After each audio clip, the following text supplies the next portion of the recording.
Every morning at 6:58 a.m., Hikoichi rushes to catch the Maibara line train.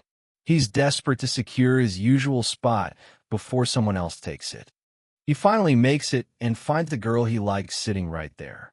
They go to different schools, and he doesn't even know her name, but he can't help but imagine a world where they actually talk. Sitting right next to her makes Hikoichi turn bright red. He thinks he's being subtle, but the regular passengers standing right behind him can see everything. This secret love story has been unfolding for months. The other commuters have been watching from the shadows since the very beginning, tracking every little glance and missed opportunity. Hikoichi is practically vibrating with nerves while sitting next to Neiyu. In the background, the university student and department head are losing it in their secret group chat. The department head is getting impatient, wondering why the kid hasn't made a move yet. The university student tries to explain how terrifying it is to confess to a total stranger. Hikoichi knows he needs to break the ice before the school year ends, but he's stuck in his own head. The observers are practically screaming for him to just say something. Suddenly, the university student notices something. Both Hikoichi and Neiyu have the exact same keychain from the game Genshin Impact. It's the perfect conversation starter. Hikoichi gathers every ounce of courage he has. He stammers out a question, asking if she likes the game. His heart is beating out his chest as he waits for her to look up. Just as things are getting good, a random guy in a plaid shirt butts in. He's a total geek for the game and starts geeking out, completely ruining the intimate moment Hikoichi worked so hard for. The Genshin geek won't stop talking, acting like he's part of the group. Hikoichi and Neiyu both look incredibly awkward while the observers glare at the intruder. Neiyu surprises everyone by blushing and admitting she actually loves the game. Hikoichi sees his chance and asks if they can play together sometime. The university student and the others are celebrating what looks like a major victory. If they exchange IDs, Hikoichi might actually get her number. The geek ruins it again by asking to join their game session. Hikoichi's soul practically leaves his body as the train reaches the station, ending the encounter on a weird note. As they go their separate ways, the observers discuss the progress. Despite the interference, they manage to find common ground, which is a huge step forward. Later at school, Neiyu is still reeling from the interaction.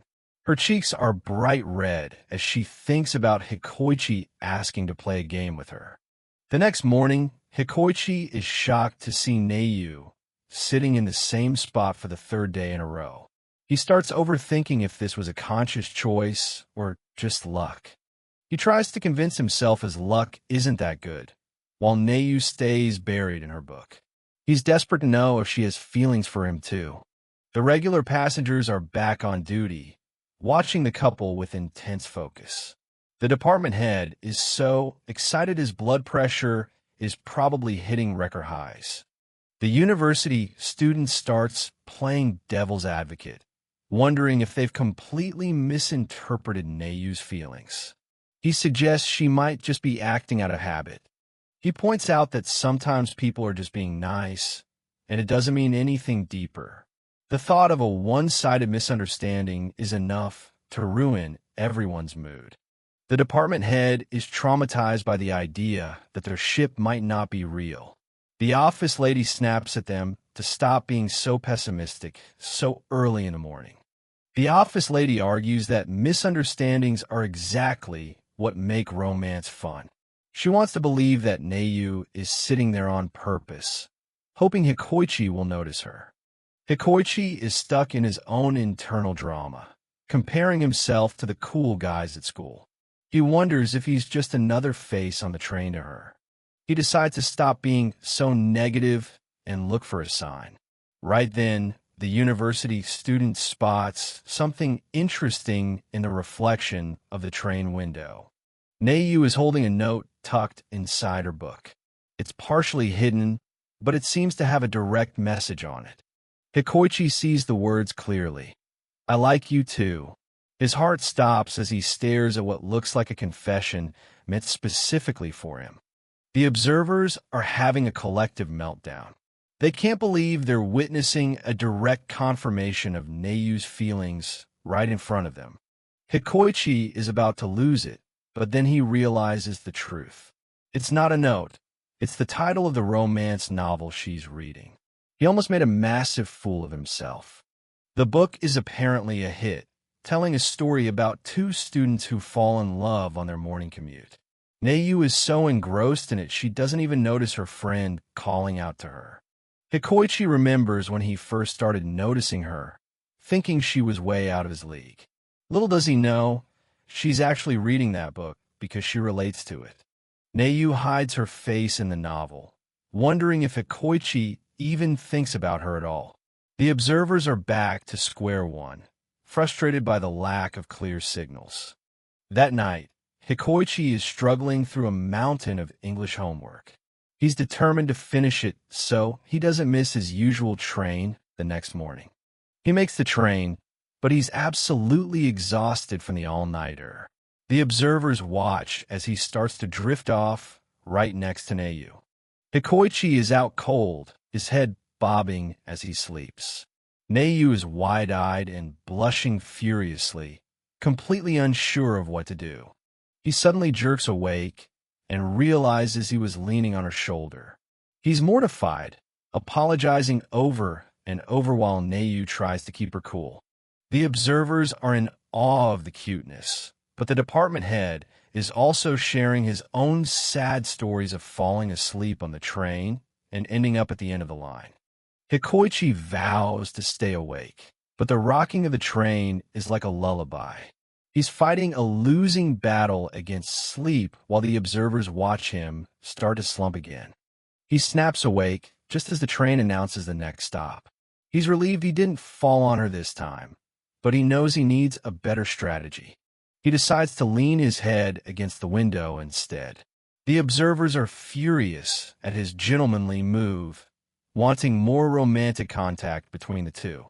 The university student isn't worried. He mentions that at the end of the upcoming tunnel, there's a sharp turn that will change everything. He explains the physics of centrifugal force. As the train tilts, Hikoichi's sleeping body is going to be pushed right back on Neiyu's shoulder. The department head is amazed by the strategy. The train is rocking like crazy. The observers are practically cheering in their chat, hoping the swaying car will do what Hikoichi won't. They want him to lean on her shoulder again. A massive jolt hits, and Hikoichi falls right on Neiyu. He panics and apologizes immediately, while the observers go wild over the accidental physical contact. The department head is so hyped he's basically screaming into his phone. After recovering from the incident, Hikoichi is dying of embarrassment. He thinks he messed up big time, sure that Neiyu must hate him for slumping against her like that. He's so busy spiraling, he doesn't even notice her looking at him. Then, she actually speaks. Neiyu tells him they're at Sakuranomiya Station and asks if he needs to get off. Hikoichi is stunned into silence. She actually knows his usual stop. This is a massive win for the observers. Hikoichi scrambles off the train, his heart racing. He can't believe she's been paying enough attention to know where he gets off. The observers are desperate for a replay of that moment. Later that day, both of them are total messes. Neiyu is hiding behind her book, worried she seems like a creep for knowing his stop. Hikoichi is just blissfully happy that she spoke to him. The observers are already planning their next move. The next morning, Hikoichi checks his horoscope. It says cancers have a chance to get closer to someone special, but they have to take the first step. He takes it as a sign from the universe.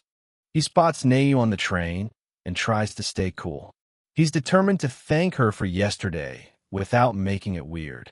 The observers can sense the tension shifting. Today feels different. He gathers every bit of courage and shouts out a good morning. He's ready to finally make his move and talk to her properly. This is the moment the observers have been waiting for. But disaster strikes. The Ganshin geek appears again, greeting them like they're old friends. Hikoichi's feeling about today being special was clearly just wishful thinking. The observers are absolutely livid. The university student explains that this guy is just a regular dude with a deep love for the same game and exceptionally bad timing. The observers are helpless to do anything but watch the cringe unfold. Nayu's cheeks are bright red from the embarrassment. She's so mortified she thinks she can't even sit next to Koichi today. The observers are worried this idiot might actually ruin their budding relationship. The university student fears the worst, that Nayu might give up her seat just to escape. The charm of their morning commute is officially under threat. Hikoichi is so panicked he doesn't even realize the danger he's in. The geek sits right next to Hikoichi and starts rambling about the latest game event. The observers are begging the kid not to fall for it, but Hikoichi is actually getting sucked into the conversation. Hikoichi is having a blast geeking out, completely forgetting about the romantic tension. The department head is disappointed, thinking this isn't the time to obsess over game characters. They want romance, not a raid party. Nayu is shaking, and the observers think she's mad that Hikoichi is ignoring her for a game. They want him to stop talking and focus on his crush, but he's having too much fun. Nayu watches him from afar, wondering if he would ever talk to her this easily. She's starting to feel like she's just a background character in his life. The observers can see the heartbreak coming. The geek asks if Hikoichi takes this train every morning. The fate of their entire relationship rests on this answer. The observers are on the edge of their seats, waiting for him to confirm their daily dates. The choice is up to Hikoichi. The geek says waking up early is tough, so he only takes this train a few times a month. The observers are praying Hikoichi gives the right answer. Hikoichi confirms he takes this train every single morning. Nayu looks up, startled, as she realizes they really are seeing each other on purpose. The observers are cheering. The ship is back on track. The observers are calling the geek a godly wingman now. He inadvertently made them realize their shared routine. But the next day, Nayu is sitting even farther away than usual, defeated by embarrassment. Suddenly, the air is filled with the scent of a McDonald's breakfast. The smell is incredibly distracting, and the observers are trying to figure out who brought a sausage egg muffin on board. The delicious smell is making everyone on the train hungry. The department head is so focused on the scent, he's almost forgotten to watch the couple. The university student finds the whole situation weirdly intense. Both Hikoichi and Nayu are acting a lot more fidgety than usual. The observers think their thoughts have been completely consumed by the rapidly cooling hash brown. Everyone in the car is thinking the same thing. A massive jolt from the train is followed by an even louder growl from Hikoichi's stomach. He's mortified, hoping Nayu didn't hear it. But then, her stomach lets out a loud rumble too. They are both dying of embarrassment, each trying to hide their face. Hikoichi is just glad it wasn't just him, while Nayu wishes she'd eaten a proper breakfast instead of dieting. The observers are having a field day. The university student explains that it's a normal physiological response, but it's much more embarrassing in front of a crush. The observers decide they need to use all their senses to watch this awkward drama unfold. The observers feel like they're watching a play, and they don't want their own growling stomachs to disrupt the performance. The department head admits he's getting pretty hungry himself. Someone starts talking about the lunch menu, making the hunger even worse for everyone. Hikoichi is at his limit, staring at his lunch bag and wondering if he should just eat it now. Nayu finds a bag of gummies and gets her hopes up, but it's empty. The observers are heartbroken for her. Meanwhile, Hikoichi is still debating whether to stink up the train with his lunch. Suddenly, the air is hit with the smell of spicy curry. Someone actually brought a full curry meal on board. The observers call it an act of terrorism against their starving stomachs. Everyone is on the verge of falling apart. It's a battle to see whose stomach rumbles next. The observers are suffering right along with the couple, and the department head wonders if this is really okay. The observers start questioning their own role in this.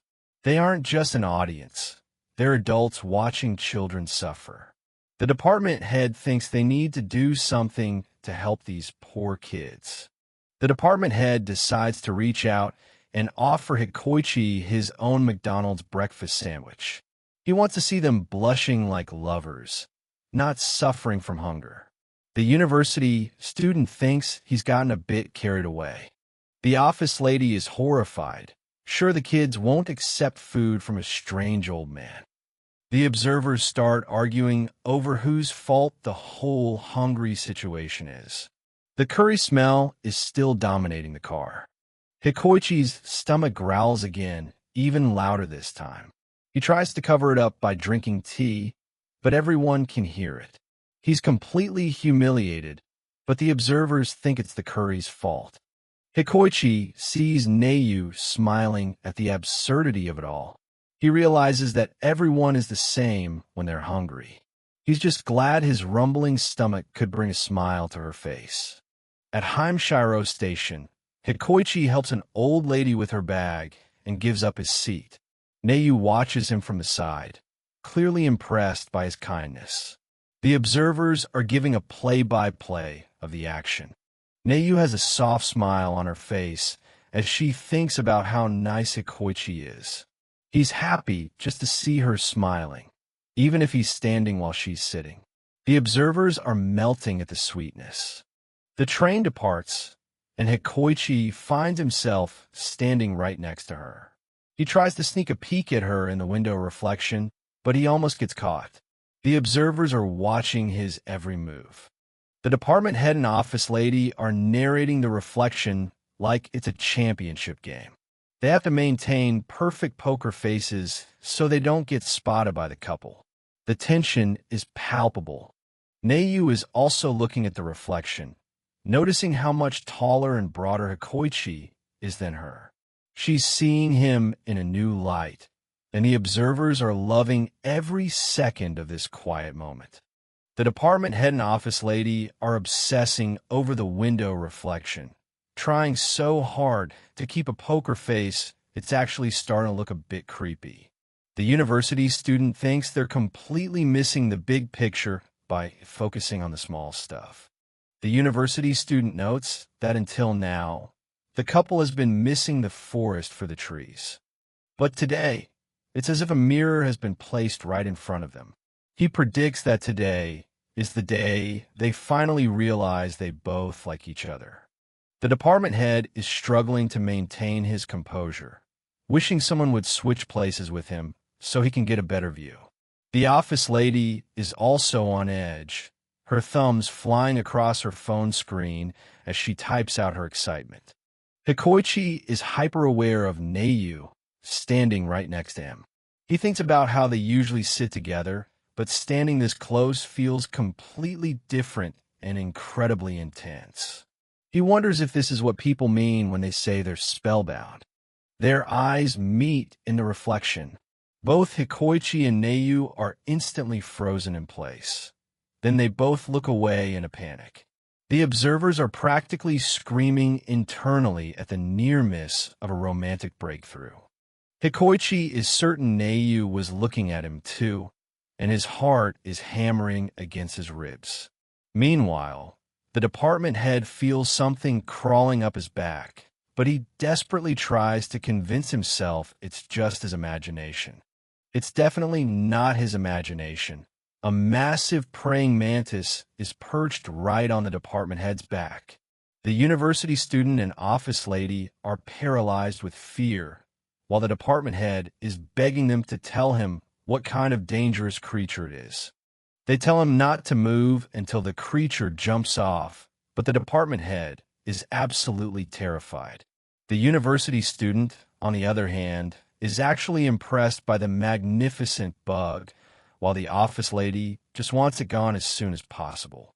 An old lady sees Hikoichi and Neiyu and offers them her seat, calling them a lovely couple. Hikoichi panics and tries to explain they're not together, his face turning a deep shade of red as he realizes they're being recognized as a pair. The old lady just laughs it off, while Neiyu hides her face behind her book, her heart racing. The couple has been officially outed by a complete stranger, much to the delight of the observers watching from distance. Neiyu is dying of embarrassment. Sure, the old lady thinks they're a couple because they were staring at each other. Hikoichi is also a mess of what-ifs, wondering if they really do look like they belong together. The observers are practically doing a victory lap. In another car, a group of elementary schoolers are having their own romantic drama. A girl named Maze-chan is teasing Okyut-chan about her crush on Kazama-kun, proving that love starts early even on the commuter rail. The observers watch the kids, noting how their drama mirrors the high schoolers' own struggle. The department head thinks it's adorable, while the office lady finds herself relating to the young girl's first crush.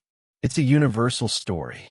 The love beams are hitting everyone on the train. The observers are feeling warm and fuzzy watching these simple moments of budding romance, realizing that they're not so different from these kids after all. Neiyu is also watching the kids, thinking about how just being able to look at Hikoichi from one seat over is more than enough to make her happy. She doesn't need anything dramatic to happen. These small moments are her treasure. The observers are moved to tears by the purity of the situation. The university student realizes that seeing something so totally pure makes you smile on a molecular level. They want this feeling to last as long as possible. But then, Maze-chan says something brutal. If Okyut-chan just sits there, someone will swoop in and snatch him away. The observers are stunned by her maturity, and Hikoichi and Neiyu are frozen like statues, taking the shock therapy to heart. The university student thinks this is as good a time as ever to make a move. Reality is cruel, and if they're going to take things to the next level, a little pressure might be exactly what they need. The observers are waiting for the reaction. Maze-chan goes on a rant about how boys get full of themselves and aggressive once they realize a girl is into them. The department head thinks she's way too mature for her age, and the office lady is shocked by her authority on the subject. She even mentions a kiss. Hikoichi and Neiyu are both bright red, their minds reeling from the corruptive talk of the elementary schoolers. The office lady wonders what kind of TV shows these kids have been watching. Okyut-chan admits she wants a thoughtful guy who buys her lots of presents. The office lady is heartbroken that her naive appearance was just a ruse. These kids are way more complicated than they look. The conversation was too much too soon for the high schoolers. They're both completely overwhelmed and staring into space, their minds now loading as they try to process the elementary school drama. The observers are ready to throw in the towel. Hikoichi and Neiyu both realize that these elementary school girls are way more mature than they are. They wonder what techniques they should be using to win over the person they like. The age gap feels completely reversed. In a hilarious twist, both Hikoichi and Neiyu have taken out notepads to learn the ABCs of love from the pipsqueak professors. The observers are losing it, seeing the high schoolers throw away their pride for the sake of growing up. The observers realize the tricks are being learned right in front of the target. It's like showing a magic trick to someone who already knows how it works. The department head thinks the whole thing is painfully obvious. Okyut-chan is about to share her love methodology on how to get a boy to say he likes you without saying it first. The observers lean in, eager and terrified to learn the secret. Shoo! Shut up and listen. Her secret is just giving the boy extra meat during lunch duty. The observers are absolutely floored by the simplicity. They're just elementary school kids after all. They haven't grown up at all. The romantic spell is officially broken. The next day, Hikoichi is on a train bound from Maibara like always. It's a different vibe due to the holidays, with fewer people on board. He sees the carp streamers flying high in the sky. Kirishima, a student with wavy brown hair and round glasses, is complaining about the early hour. Hikoichi explains that he likes the routine and getting an early start to the day. Kirishima can't believe he's serious. But Hikoichi is clearly sad because Neiyu isn't here today. The observers, the department head, office lady, and university student, are also disappointed by her absence. They can tell the kid is feeling down. Kirishima asks if Hikoichi is dating a college girl or something, clearly curious about his friend's love life. The department head gets the feeling Kirishima might be a bit of a ladies' man himself. Just like him, Kirishima boasts about his experience, claiming he has way more than most guys. The university student analyzes this burst of bravado as a reflexive need to save face in front of his peers. It's a classic guy move. The university student explains that if someone asks if you have experience, you can't say no unless you want people to think you're lagging behind. You have to puff out your chest and face the challenge head on, even if you're terrified. Kirishima is laying it on thick, and Hikoichi is hanging on his every word. The department head is begging the kid to stop before he makes a fool of himself.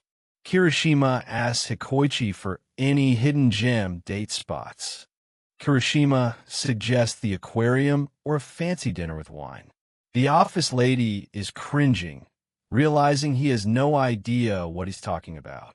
Hikoichi is impressed, but the observers can see right through the act. Kirishima even talks about holding her hand and stuff, and Hikoichi finds it too cute.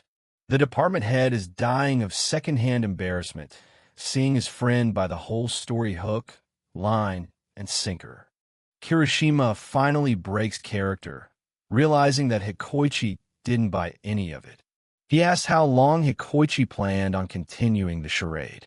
The love expert persona was a total sham from the start.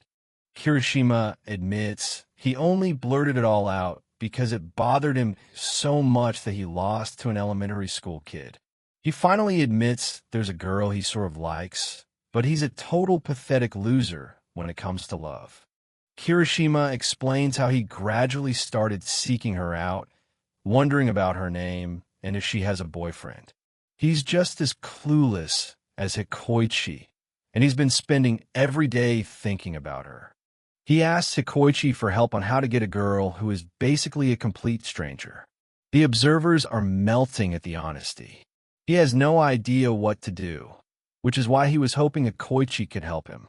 Hikoichi tells him he's asking the wrong guy, while the observers are laughing at the irony. Kirishima realizes his mistake and feels even more pathetic. The department head just wants everyone to stop picking on him. Kirishima confesses his love life consists of getting rejected over and over. Every time he tries, he knows they're going to look at him like trash. The observers are heartbroken by the depressing reality. Poor Kirishima. Kirishima tells Hikoichi not to rush and to be himself, because the girl he likes surely knows how cool he can be. Hikoichi is caught off guard and blushes furiously, unable to process the straightforward advice. Hikoichi is a mess of embarrassment, wondering why Kirishima says such cringy things out of nowhere. Meanwhile, the observers, the university student, department head, and office lady, are all impressed by Kirishima's intuition and popularity.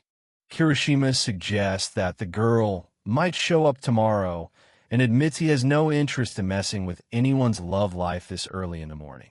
Hikoichi is shocked that he figured it out, while the observers are terrified of the kid's sharp mind. After a whole week apart, Hikoichi and Neiyu are finally sitting together again. Their hearts are pounding in unison as they try to act natural. The department head and office lady are over the moon, ready to enjoy the show.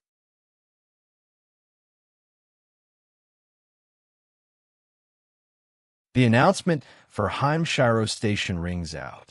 A guy in a gray hoodie leaves his phone behind as he exits the train. Hikoichi sees it and immediately panics, while the department head notes that this is a bad development.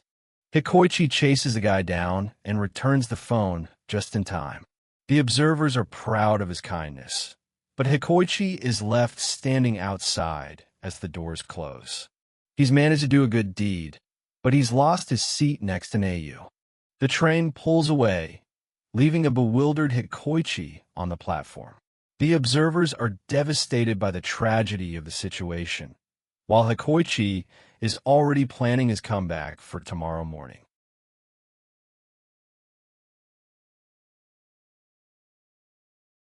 Back on the train, the university student and office lady note that Neiyu looks sad too. The department head wishes he could have intervened, while Hikoichi is beating himself up for missing his chance to sit with her. The next day, Hikoichi is back on the train, but his usual spot is taken by the Ganshin geek. The observers are frustrated, with the university student noting that you can't save seats, even for the sake of romance. The Ganshin geek is as cheerful as ever, completely oblivious to Hikoichi's disappointment. Hikoichi is determined to leave the house even earlier tomorrow to make sure he gets his seat next to Neiyu. Tomorrow arrives, but there's only one empty seat left. Two elderly passengers are having a cough-off to decide who should take it. Hikoichi watches the drama unfold, knowing his chance to sit next to her is slipping away. Hikoichi gives up his seat to the elderly passenger, much to the frustration of the observers who wanted him to sit with Neiyu. They admit it's just like him to be this nice, but the university student worries his kindness might be his undoing in love. At lunch, Kirishima and another student are laughing at Hikoichi's terrible acting as a nice guy. Kirishima tells him he's too nice and should have prioritized the girl over the seat. Hikoichi admits he didn't want the girl to think he wasn't cool by being selfish. Kirishima is skeptical, while Hikoichi starts to reflect on the sheer number of people he passes every single day on the train. Hikoichi realizes that he and the girl are just two faces in a crowd of thousands. He feels a sense of urgency, knowing that without a promise, she could vanish without a trace one day. Kirishima's "don't rush it" advice feels more important than ever. All Hikoichi can do is try to stay cool and not embarrass himself while he waits for the train doors to open. He's determined to make the most of every second he gets to spend near her. Success. Today is the day they finally get to sit next to each other. Their hearts are racing as they settle in, and the observers are practically doing a victory dance at the sight of the two of them together. Hikoichi is sweating profusely from the tension and needs a handkerchief. Meanwhile, the department head, office lady, and university student are on high alert, determined to make sure no one ruins this precious moment for the couple. The self-appointed protection squad is back on duty on the Maibara line, and they've made a solemn vow. Nobody is going to mess with Hikoichi and Neiyu's time together. But then reality hits.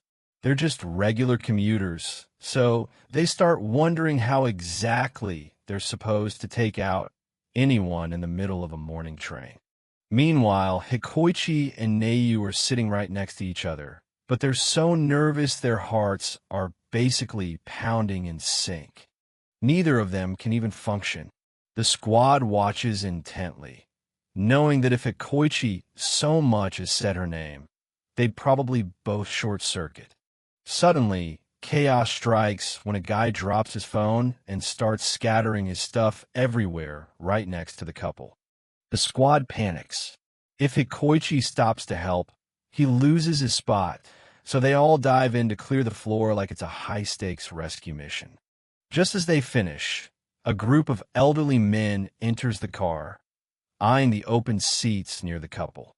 Kirishima and the others spring into action, offering up their own seats instantly, so the couple doesn't get separated by the new arrivals. But then the final boss appears. The Ganshin geek is stomping their way, and the group knows they have to stop him at all costs. Kirishima makes the ultimate sacrifice, using his anime phone case to bait the guy into a conversation about their favorite game.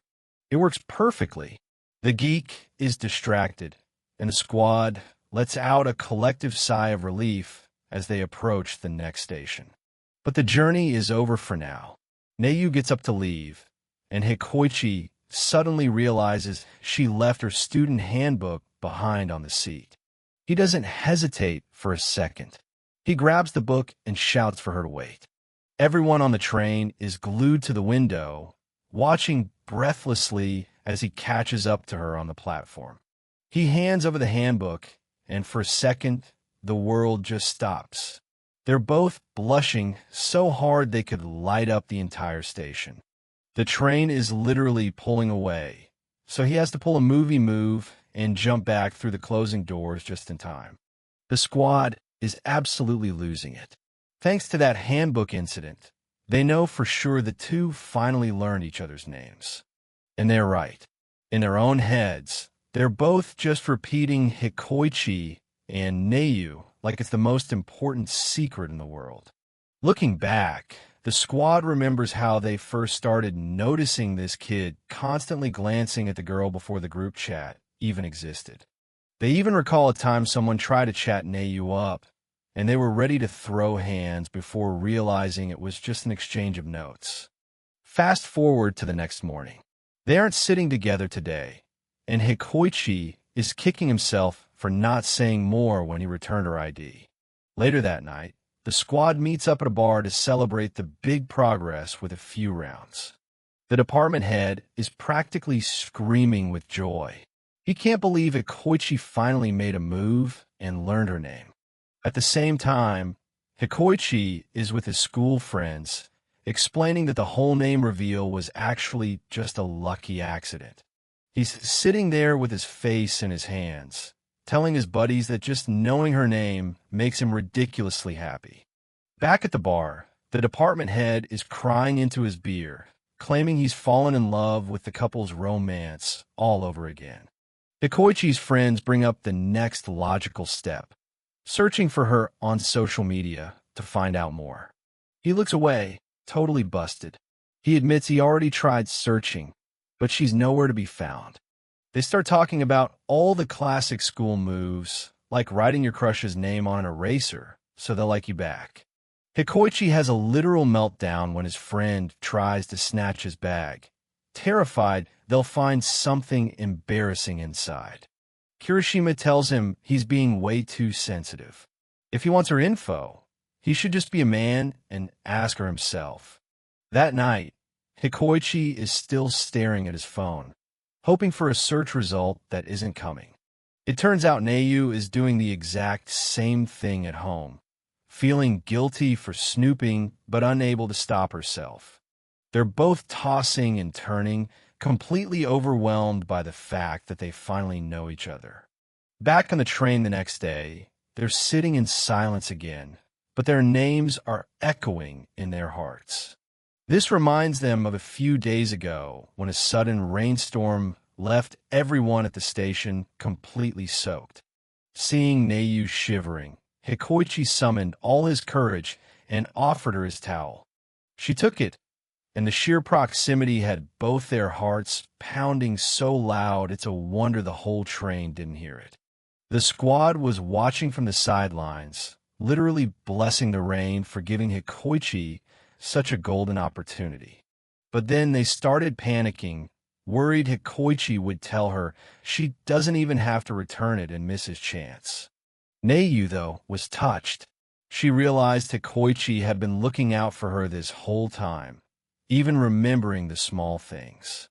She buried her face in the towel, catching a scent that smelled exactly like Hikoichi's home, and her heart just wouldn't stop shaking. The squad is absolutely losing it. They can't believe Neu actually just sniffed his towel, and they're wondering if Hikoichi realized what just happened. Neu is in full-blown panic mode, convinced she's a total creep now. Meanwhile, Hikoichi is having his own internal meltdown, trying to convince himself he just imagined the whole thing. He's so embarrassed he blurts out a frantic apology, worried that the towel he grabbed from the clubroom must have smelled terrible. Neu is paralyzed, not knowing how to respond without making things weirder. The squad is face-palming, begging Hikoichi to have a little more confidence and just get her contact info already. She desperately wants to fix the misunderstanding, thinking that if she gets him to smell it, he'll realize it actually smells like him, which is even more awkward when she says it out loud. She begs him to let her wash and return it, while the group watches with bated breath. Hikoichi tries to decline, but the situation is quickly spiraling into a blushing mess. In a final, desperate burst of honesty, she admits the reason she sniffed it was because it smelled really good. The entire train seems to go silent at her confession. She realizes how that sounded and immediately pivots to fabric softener, while the office lady and the others are just screaming internally at the cuteness. The tension is so high they can barely breathe. They still haven't even exchanged numbers, but the squad is already celebrating a rainy day miracle as the story moves to the next day. Hikoichi reflects on how well things have been going lately. He's gone from just a silent admirer to actually talking to her, all thanks to a few lucky incidents on the commute. But just as he's feeling confident, a new face appears. A guy named Sakurai-kun apologizes to Neu for keeping her up late with his problems. The squad is instantly on high alert. Who is this handsome guy, and why is he so familiar with Neu-chan?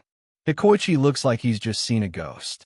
Truong Fong is having a complete meltdown, acting like a protective father who hasn't approved of this new boyfriend yet.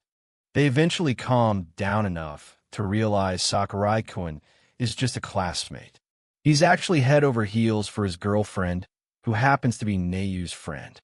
Sakurai-kun asks Neu what kind of birthday she'd want with a boyfriend, and the squad is leaning in, desperate to hear her ideal romantic scenario.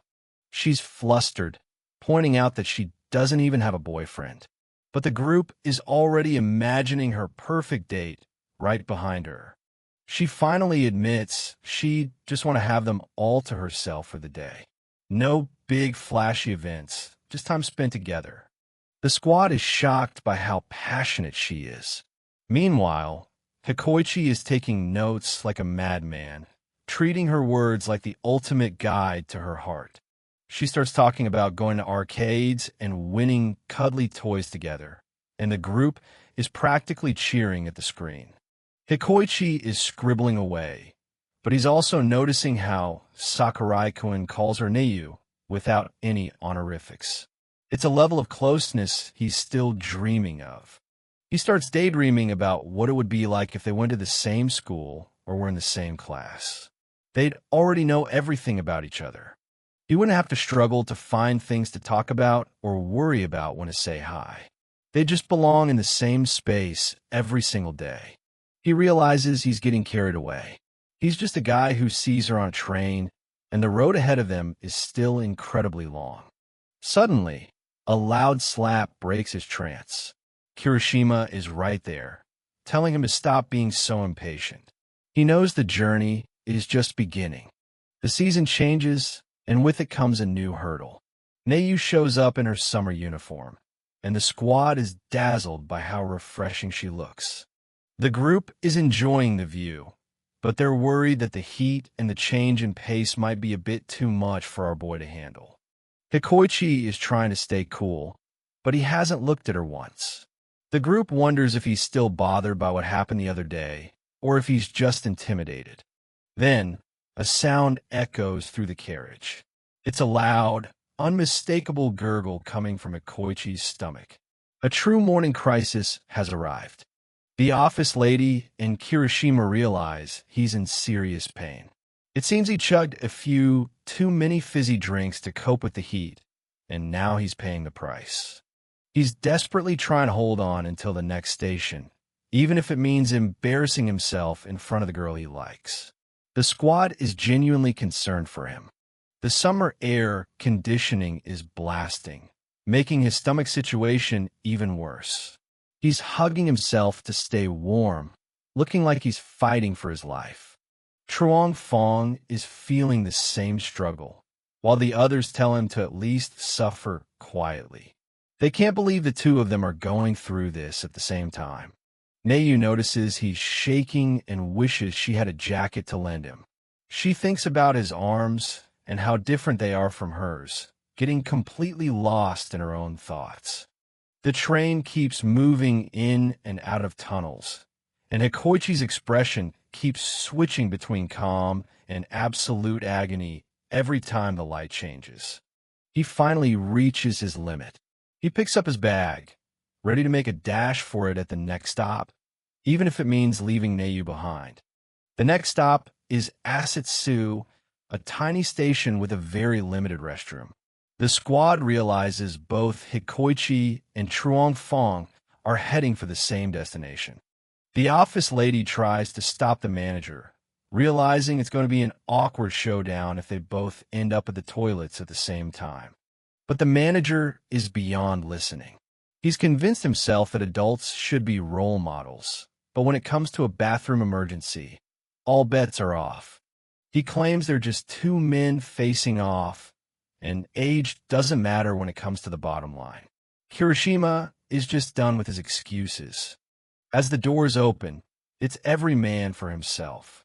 The squad is shouting at them to just get off and let the boy have his space, but the chaos is already in motion. Later, the manager vaguely recalls running faster than he ever thought possible. Hikoichi survived the ordeal, but the grudge from the bathroom incident seems to run deep. The next day, things have finally settled.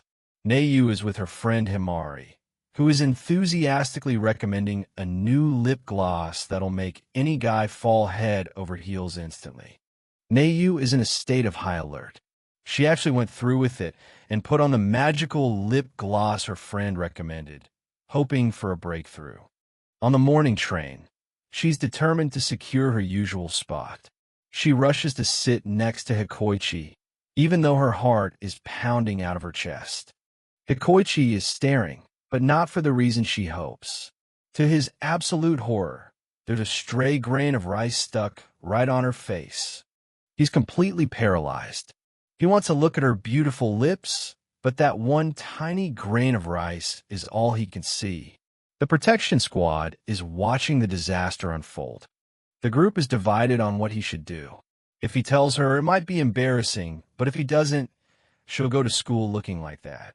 The manager is especially worried about his son messing this up. They imagine the absolute nightmare.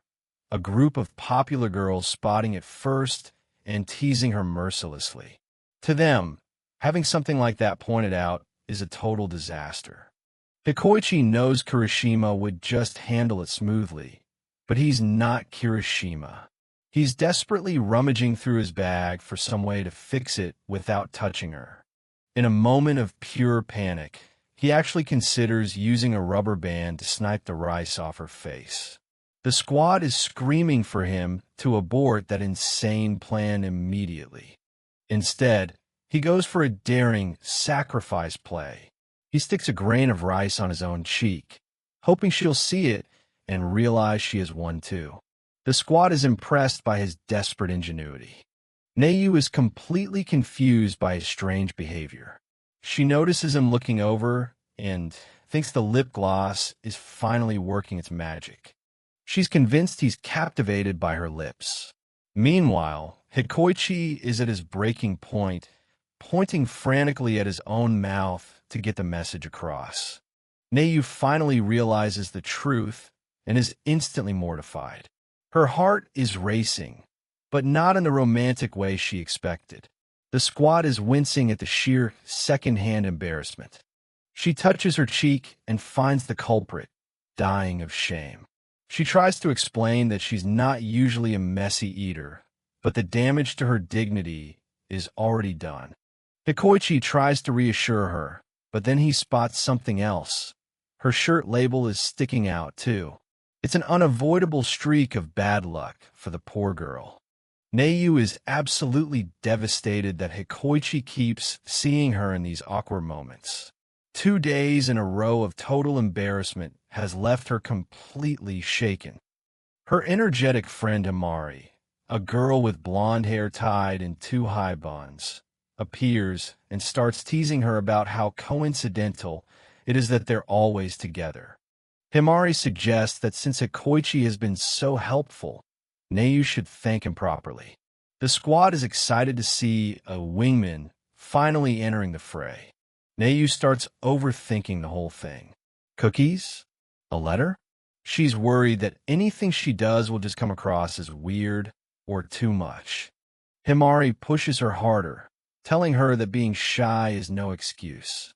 The observers are leaning in, hoping for a breakthrough in this slow-burn romance. She argues that showing gratitude is important and that Hikoichi's kind deeds deserve a response.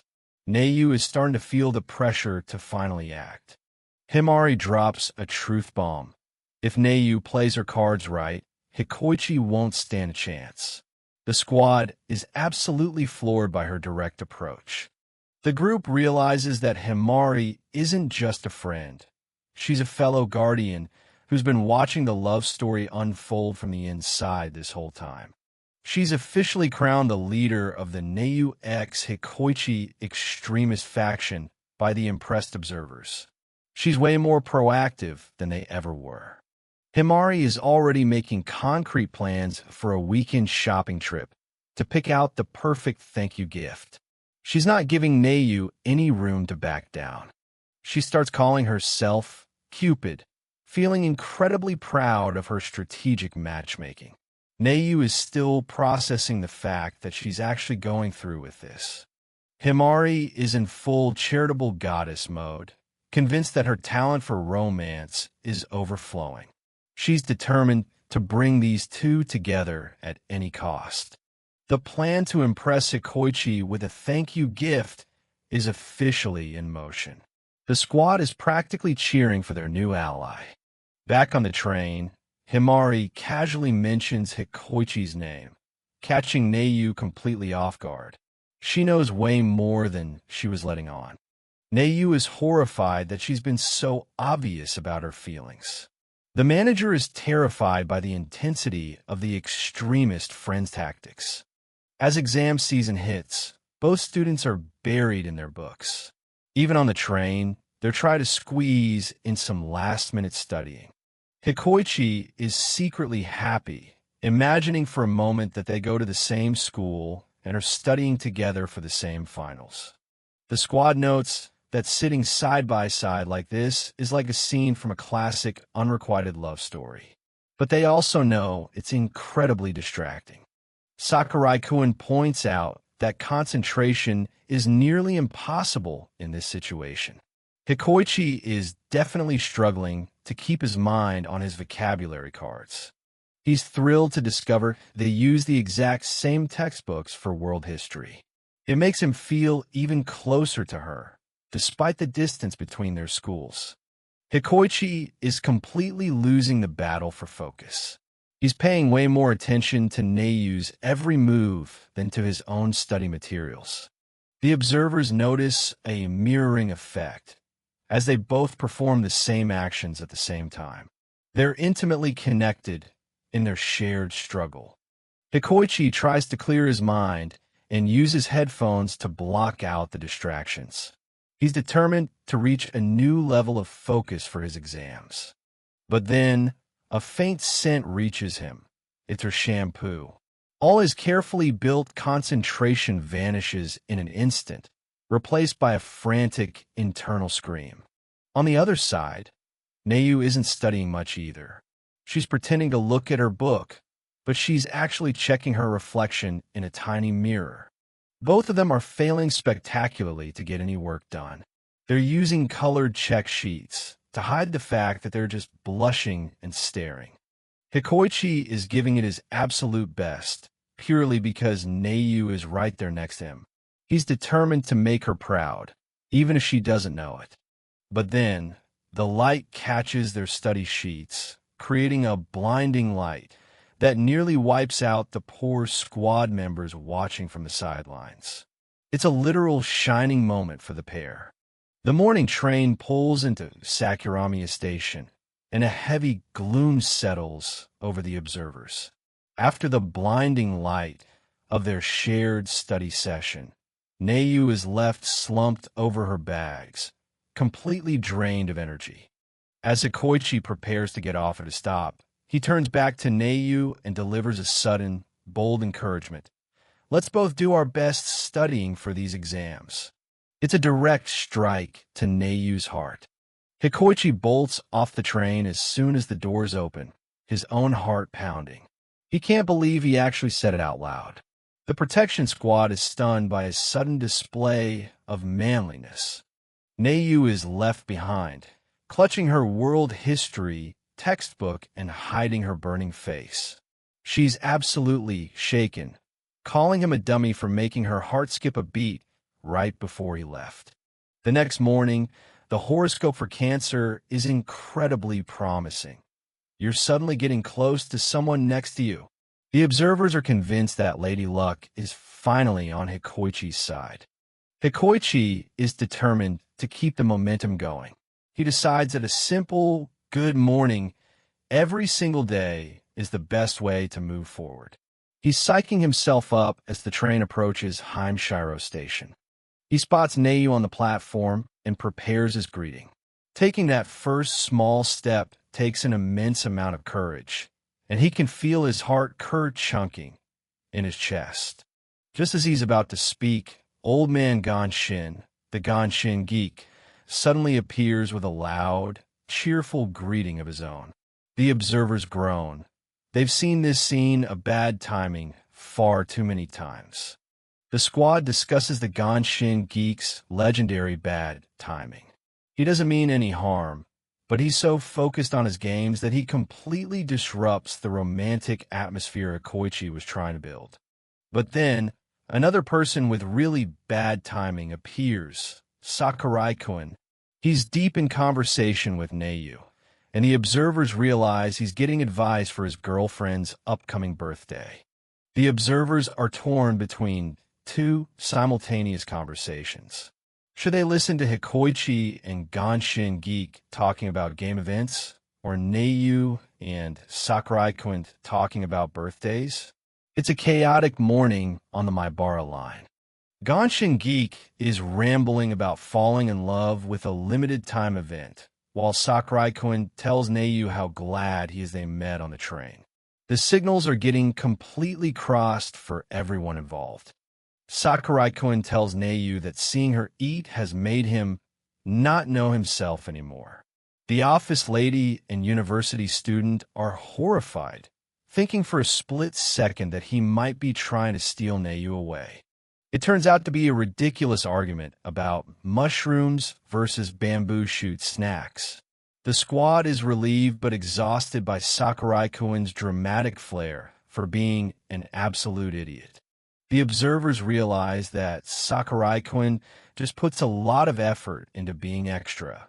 Meanwhile, Hikoichi gazes at the sky, feeling the pressure as the season is about to change into summer vacation. Hikoichi knows he needs to take a big first step before the school term ends. If he doesn't act soon, he'll lose his daily chance to see Neiyu on the train, and it might be too late. Surprisingly, Ganshin Geek offers him deep advice about love and fleeting moments. He tells Hikoichi that not knowing when you'll meet makes the encounter all the more emotional. Even the manager thinks he sounds cool. In the end, it turns out they were just talking about the thrill of the gacha system in their game. The observers are left wondering if anything romantic actually happened at all this morning. The squad recaps the chaotic morning. Both conversations were a swing and a miss, but they did uncover one vital piece of information. Hikoichi's birthday is coming up next week. Then, the ultimate shocker hits them. Neiyu's birthday is around the exact same time. The possibility of a double birthday event has the protection squad and the manager more excited than ever for the future.